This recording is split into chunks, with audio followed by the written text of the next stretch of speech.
All right, good morning, everybody. Just making sure that this was working correctly.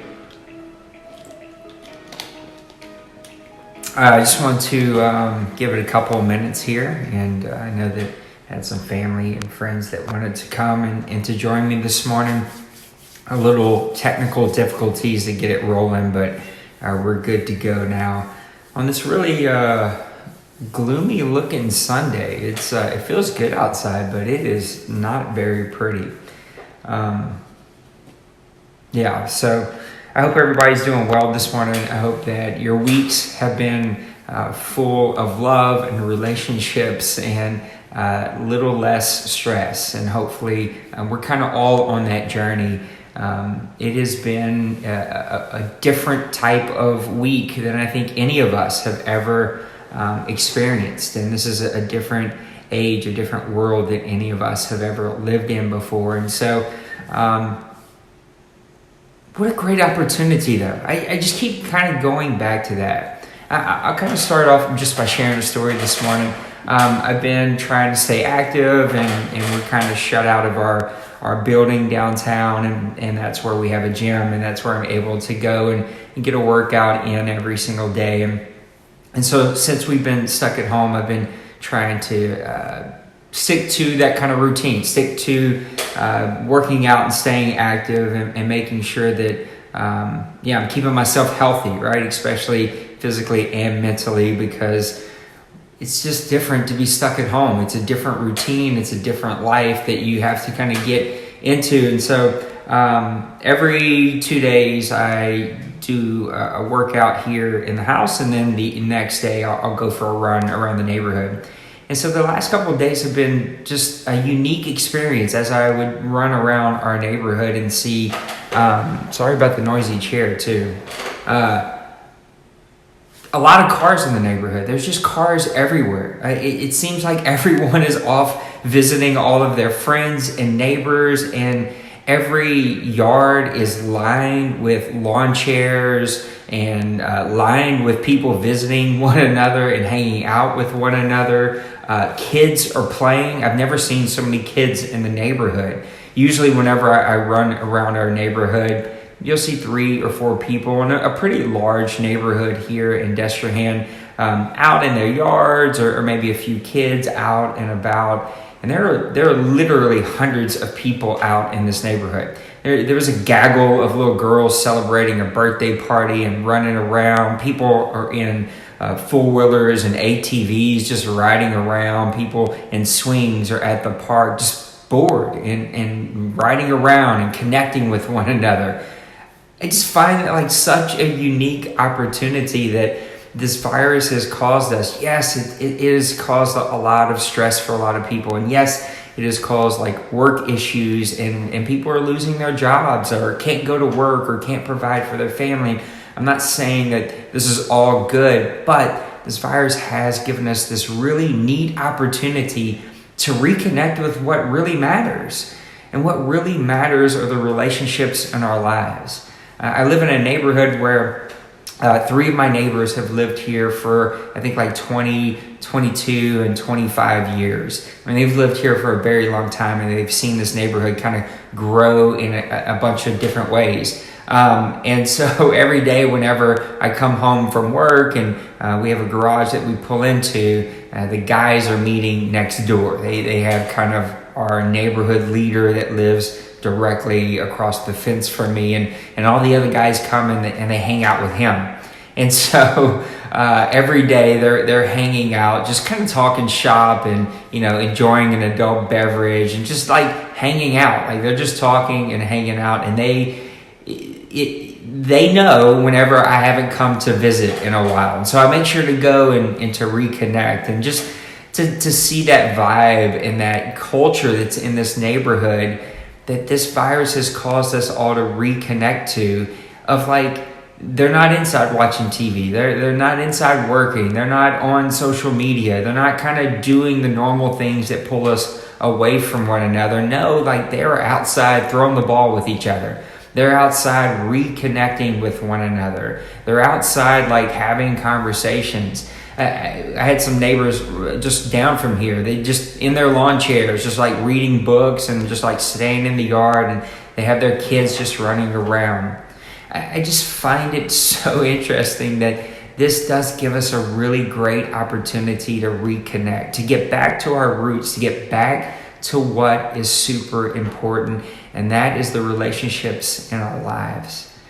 I know that churches all across the world really are offering like online services and online sermons. And, this was part of why I'm trying to do these Facebook Lives every Sunday morning at 8:30 is just to offer something, just to offer some hope and offer some encouragement to people who maybe can't reconnect with the communities that they're normally used to connecting with.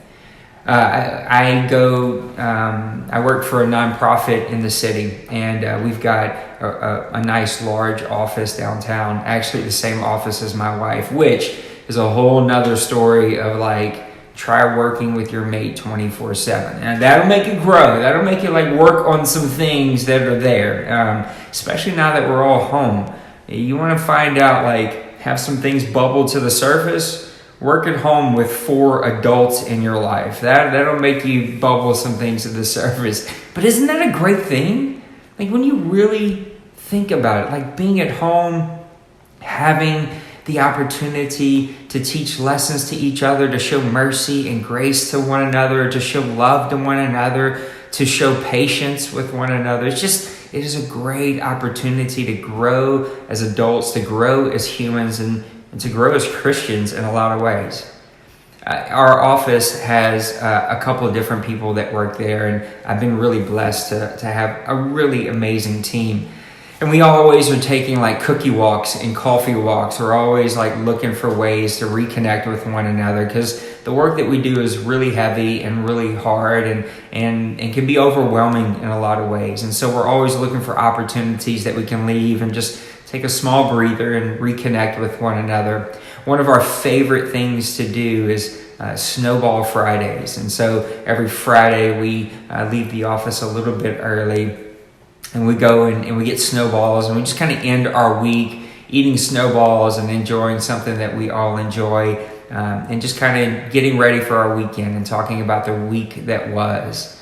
And because of this shutdown and kind of work from home, live from home, don't leave home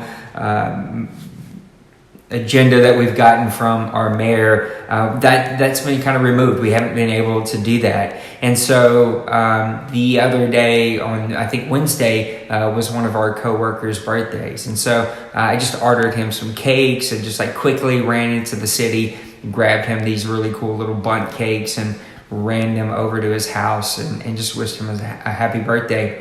And he was just kind of blown away by the gesture of, like, even during this time that we're all working from home, that somebody would take a few minutes out to come and to bring him some cakes for his birthday. It's just a simple gesture. It's just a simple way to reconnect with people. It's something that we all have a great opportunity to do. I look at the book of Acts, right? It's where this all starts, where Christianity, the church as a movement, was birthed. And I think that when we look at that movement, when we look at that thing that grew and kind of took over the world at that time, it doesn't look the same way that it looks today. There's nothing wrong with the way it looks today. There's nothing wrong with the way that the American church is built, the way the American church has like a foundation. There's nothing wrong with gatherings of people, but thank God that when I read, he says where 2 or 3 gather, not where 200 or 300 gather, not where 2,000 or 3,000 gather, not where 20 or 30 gather, just where 2 or 3 gather, I will be in the midst of them. It just takes a couple of us. It just takes intentionality of connecting with our Father, of inviting him into our lives, and being vigilant and aware enough to look around and see what opportunities are now available to us that were not available before. There's nothing else to do. There's only so many Netflix series that you can watch. There's only so many reruns that you can catch up on before you're really kind of sick of the news and the media and all of the stuff that social media has. And you got to go outside. You need some fresh air. When you go outside, your neighbors are outside. When you go outside, your friends are outside. When you go outside, there's an opportunity to connect with people who are stressed out, with people who are frustrated, with people that are filled with worry. We have this really great opportunity to reconnect. 1 Corinthians says in chapter 13, all about what love is. We have this really great opportunity to show all of these different attributes of love. The same love that the Father shows us, we have that opportunity to show to our neighbors. This is a really great opportunity for the church to shine. I think that we are created in our Father's image. Genesis says that He made us in His image. He empowered us to do all of the things that He was. He put His character inside of us. And even though that was given away in the Garden of Eden, in the book of Genesis, even though that we fell away from that power, He still came back as Jesus, hung on a cross, paid that full entire price to purchase back what belonged to us originally and gave it right back to us. All that power, all of that love, all of His character was given right back to us to live in. To do the things that we've seen our Father do. What did our Father do? What was He all about? What was His number one thing to do? To create relationships. We are to be about creating relationships. It says this in 1 Corinthians 16, let all you do be done in love. That God so loved us, John tells us, that He gave His Son. He gave of Himself so that we could build relationship. He didn't just give so that we could have Calvary and we have these cool symbols that people wear and put on their walls and the cross. He came to die so that we could have relationship with Him. This is the opportunity that we have. This is the opportunity that this new world gives us. I've had a lot of conversations with people over the last couple of weeks, and the stress and the worry is real. It's tangible. I talked about this on one of my latest sermons and videos that I put out there about how fear is this intangible thing that we can't point to, we can't grab or touch or smell, but somehow this intangible thing takes this imaginary thing inside of our head and makes it extremely real. It makes it real enough to where it moves our emotions. It drains our energy. It makes us make decisions based upon something that has not even happened. I heard a story that one old man on his deathbed, he was speaking to one of the young people in his life, and he says, I've had a long life of troubles, a lot of which never really happened. I know when I think about my life, there's so many things, so many conversations I've had in my head that never really happened, right? So many things that I worried, well, what if this happens? Or what if that happens? And what if a meteor hits the sky and we lose our, all of these things that we think about and we go about, and they actually never really happen. Or if they do happen, they're not nearly as bad as what I had worked them up to be.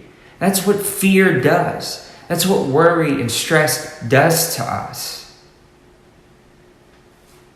The book of Acts is such an inspiring book. And not in all of the ways that I've seen it used. I grew up in a church culture that used the book of Acts to point to as a thing that separated us, that made us different, that made our name of religion different than all the rest. And I think somehow, some way, we kind of missed the point. I'm reminded of this story. I actually heard it on a sermon that I'm listening to right now.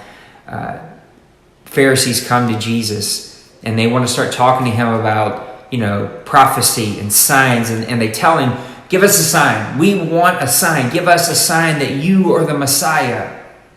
And he makes this interesting point that they had the ability to look at the sky and tell by the colors of the sky and the signs of the sky what was going to happen with the weather. They understood what was going to happen with their sky, with their weather over the next couple of days. And he says that you have the ability to read the signs of the sky, but you don't see what's directly in front of you. We're so worried about missing church, about missing the opportunity to gather. I've seen so many of my friends and loved ones from all different kinds of walks of life talk about not having the opportunity to gather and really like sticking our flags in the sand and standing up for our rights. The truth is, we're missing an opportunity. The truth is, we're missing the signs of the times. And the signs of the times say we have this beautiful opportunity to reconnect not only to the ones close to us, but the ones right next door, the ones across the street, the ones around the corner, the ones down the block. We have this really great opportunity to let people see our Christianity, our love in action through the way we reconnect and build relationships.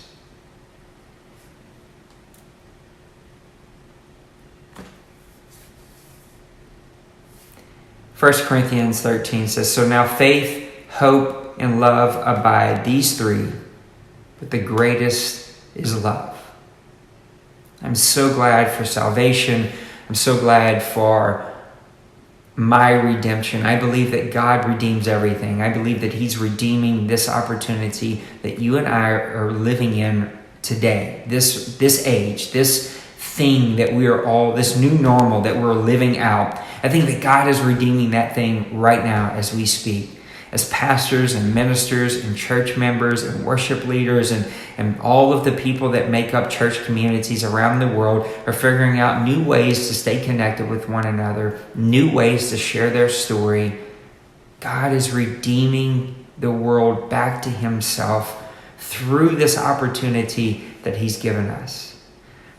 And I am so glad that I have faith. I'm so glad that I have salvation, that I am the lowest of the low, I'm the least of the least, and that yet God still loved me enough that He chose me, that He gave me this opportunity, not only to share my story with those around me, those who've popped into this video today, those at my work, those that I run across in my life, those who visit my website, like all of these things that like actually don't really matter to me all that much.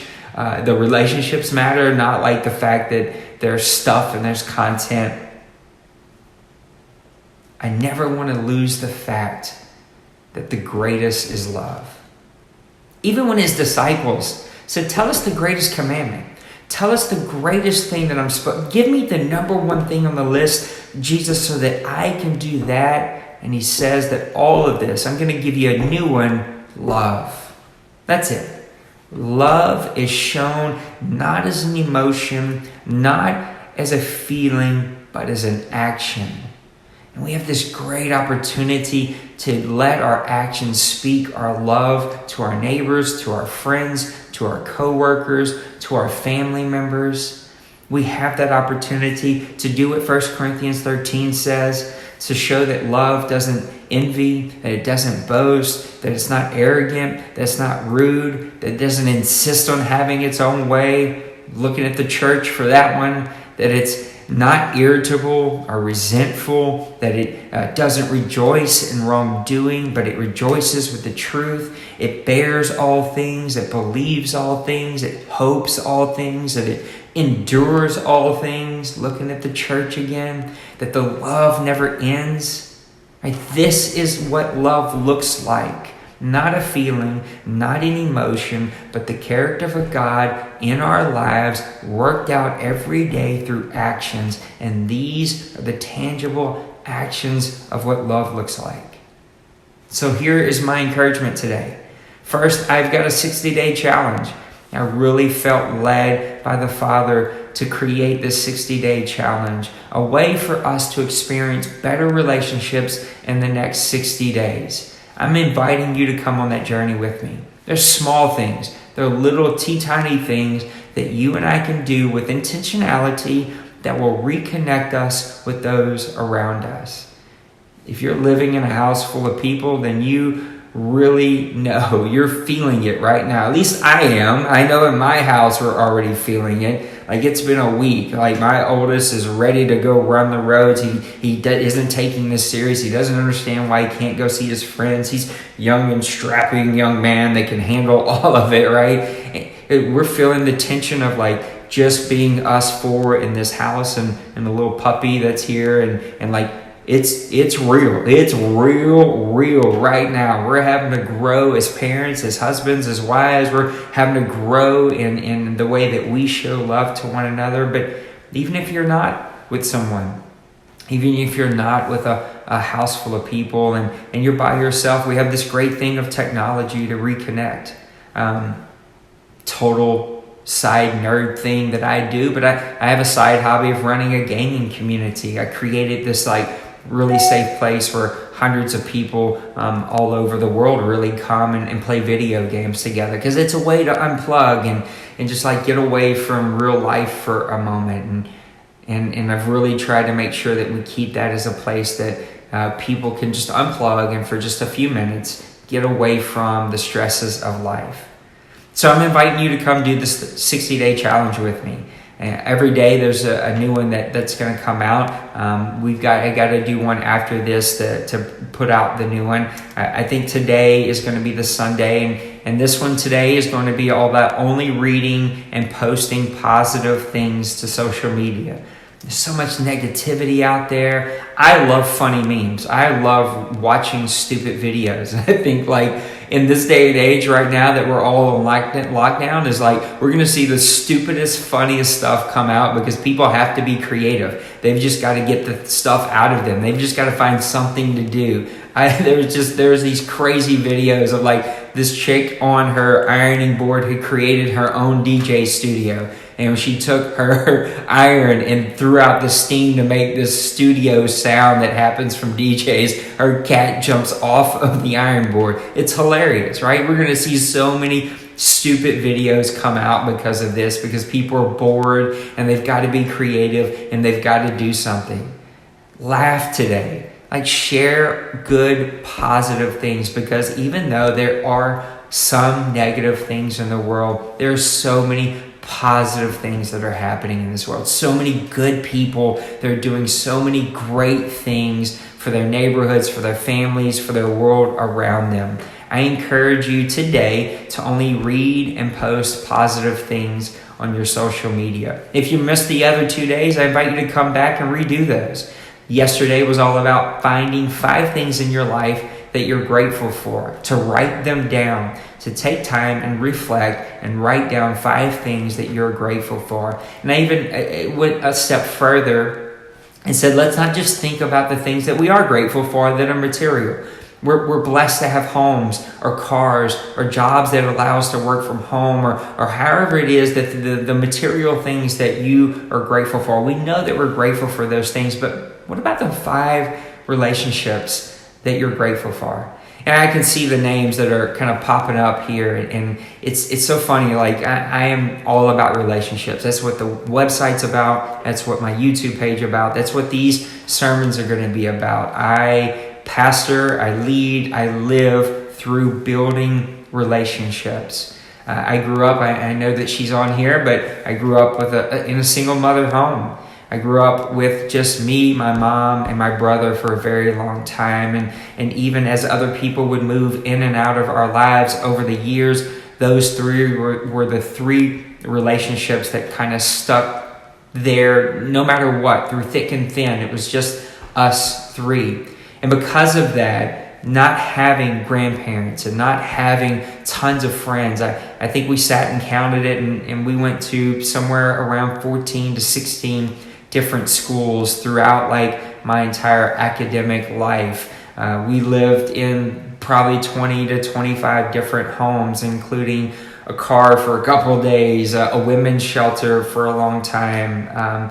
And because of that, there were never relationships that stuck. And so God redeemed those things to let relationships be my thing. Let that be the thing that my life is about, and the thing I want everybody to experience the most. Yes, I want the ultimate relationship to be with Jesus, but even if you never get there, that's ultimately not what I'm called to do. This whole, I could go on a little bit of a rant, but my Christian brothers and sisters, as much as I love you, as much as I think about you, as much as I want the church to grow and to be the church that God has created to be, we are not people's saviors.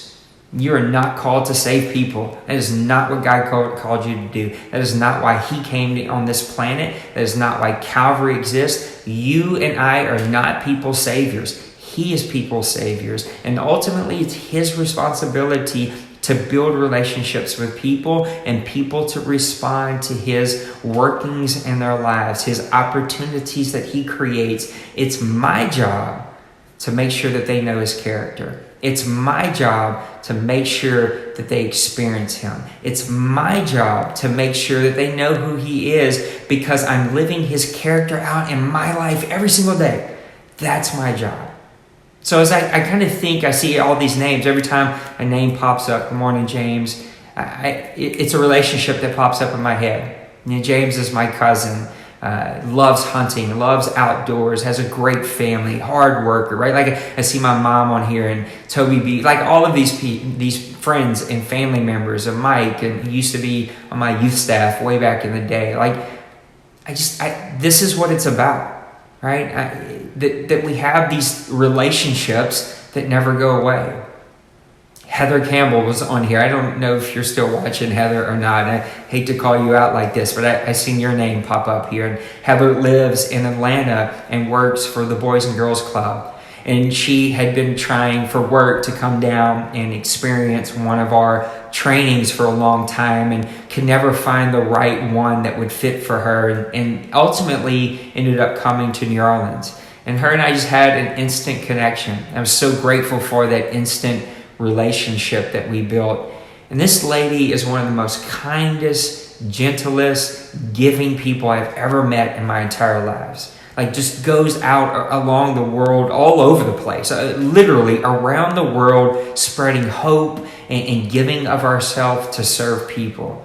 Like those are the types of really good people, really good humans on this planet that are just doing good things today. So I inspire you, I encourage you, I'm challenging you, whatever word you want to put on there, come and post and read good things today. Fill your life with goodness. Come back, if you haven't done the other days of the challenge, write down your 5 things that you're grateful for. And then I really encourage you to go and listen to Chris Valentin's sermon, Obedience of Faith. It is one of the most encouraging, life-giving sermons that I've ever heard. Today, I really just want to share some hope. I just want to love on some people. Next week, we'll do like a little bit maybe more traditional sermon. I don't know what we're going to do. I'm really just wanting to offer opportunities for people who are maybe disconnected from your service. I know a lot of church services are starting at 9, 10 o'clock, and so I don't want to step over those. I just want to encourage you today. Let the love of Christ be active in your life through the character of Christ being lived out in actions of love. Love the people in your home. Love the people that are around you. Show Christ's love in every aspect of what you do today. I'd be so honored if you come to the 60-day challenge. We've just got the first 30 days out right now. So come check them out. Do this with us. There's small little things that you can do that I think will help you experience deeper and better relationships by the end of this. Praying for everyone, loving on those that I am still connected with. I hope that you have a really great rest of your week. If you are attending an online service today, I encourage you to do so. Enjoy the Father. Enjoy celebrating with the Father's people today, celebrating his goodness and this really great opportunity that he has given us. If you don't have a church service and you're looking for one, I know one of the ones that are very influential to me right now is a Bethel Church out of Redding, California. Just some of the most amazing worship I think I've ever experienced, and some of the most amazing words of God that I've ever experienced. And of course, you can go check out the YouTube. We've got some sermons on YouTube. We definitely have some blog posts. We're just sharing content. We just want to share our story, and we just want to love on people. So every Sunday, 8:30, we'll come back here. These will be short, 30 to 40 minutes. We'll love on you a little bit, give you some encouraging words, and send you off. I'd love to hear your story as well, hear your comments, and hear what you're feeling, and hear what you're kind of going through, and how we can give you resources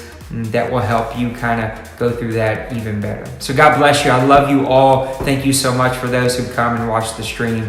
We'll watch this again later. Much love. We'll see you. Bye-bye.